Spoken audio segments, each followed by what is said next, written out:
It was always the little things. The top shelf in the kitchen, the cupboards in the common area, even the tall locker that seemed to mock you with its unreachable corners. And then there was Shoto Todoroki, who, without even trying, managed to make you feel like you were living in a world designed for giants. The first time it happened, you were standing in the UA dorm kitchen, staring up at the highest shelf with a mixture of determination and frustration. The box of tea you wanted was sitting there, taunting you. You had tried standing on your tiptoes, even hopping a little, but it was no use. The shelf was just too high. And then, out of nowhere, Todoroki had appeared. Without a word, he reached up effortlessly, grabbed the box, and handed it to you, as if it were the easiest thing in the world. You thanked him, trying to hide your embarrassment, but he had simply nodded and walked away, leaving you with the sinking realization that this wasn't the first or the last time he would be the one to reach the top shelf for you. It didn't help that Todoroki was tall, with a calm, composed demeanor that made his height seem even more imposing. He towered over you effortlessly, and while he never made a big deal out of it, there were times when his quiet amusement was more than clear. Like now. You were back in the kitchen, once again struggling with the top shelf, this time in search of a plate. You could practically feel his presence behind you before you even turned around. Need some help? His voice was calm, with just the slightest hint of amusement. You huffed, crossing your arms as you glanced over your shoulder at him. No, I've got it. He raised an eyebrow, his expression unreadable but clearly unconvinced. He watched as you stretched, fingers just barely brushing the edge of the plate you needed, but still not quite enough to grab it.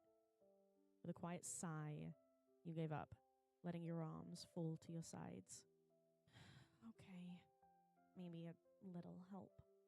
Without missing a beat, Todoroki stepped forward, his tall frame effortlessly reaching for the plate and handing it to you with the same calm expression he always wore. But this time, you caught the slightest twitch of his lips, a hint of a smile that betrayed his amusement. You're enjoying this, aren't you?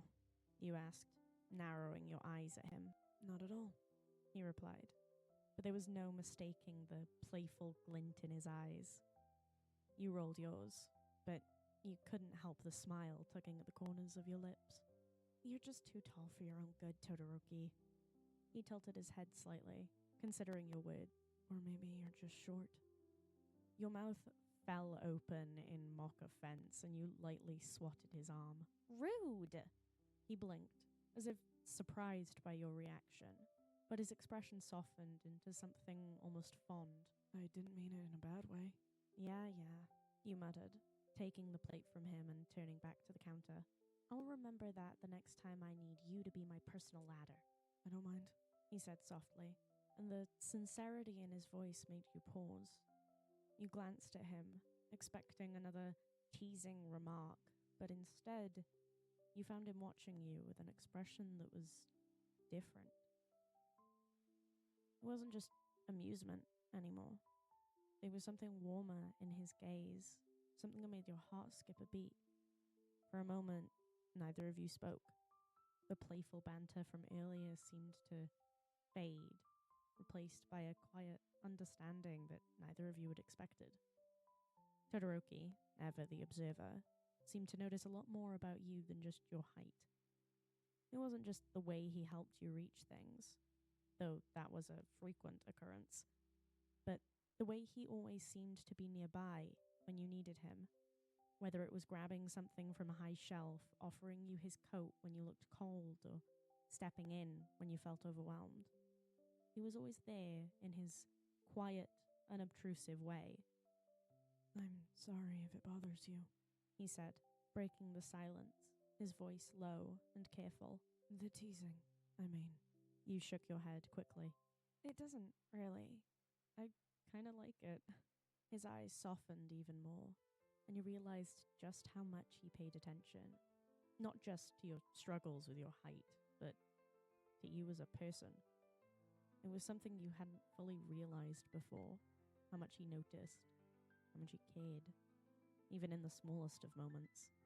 Well, he said, trying to lighten the mood, at least I know I'll never have to worry about reaching things when you're around. He smiled, a small, genuine smile that sent warmth flooding through you. I'll always be here to help. Something in the way he said it, so simple, so certain, made your heart flutter. It wasn't just about the height anymore. It was about him, about the quiet way he showed care, about the way his usually reserved nature seemed to thaw just a little bit more whenever he was around you. You looked at him, and for a brief moment, you wondered if there was more to this, more to the way he always seemed to be there for you, more to the way his gaze lingered just a little longer than it needed to. Thanks, Todoroki, you said softly, feeling a warmth settle in your chest that had nothing to do with the height difference between you. He nodded, his eyes lingering on yours for just a moment longer before he turned and walked back towards the common area, leaving you standing there with the plate still in your hands, your mind racing with thoughts you hadn't expected to have. As you watched him go, you realized that maybe, just maybe, there was more to Todoroki's quiet, considerate nature that met the eye. And maybe he noticed a lot more about you than you had ever realized.